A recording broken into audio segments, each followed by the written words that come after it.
ابو، جب میں تنہا ہو جاتا ہوں، جب خود سے، جہان سے، زمین سے، آسمان سے جدا ہو جاتا ہوں، جب میں خلا ہو جاتا ہوں تو ابو سے باتیں کرتا ہوں، وہ باتیں جو مجھے رنگوں اور نئی نظموں سے بھر دیتی ہیں، نئی نظمیں جو غیب کے اشاروں اور استعاروں سے مزین ہوتی ہیں،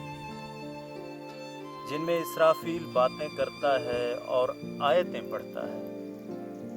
اور کبوتر ان کے مفہوم سے زیتون کو آگاہ کرتے ہیں۔ یہ فضا مجھے موت کی حقیقت بتاتی ہے،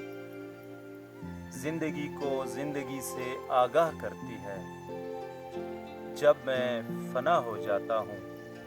تو ابو سے باتیں کرتا ہوں، جب میں فنا ہو جاتا ہوں تو ابو سے باتیں کرتا ہوں۔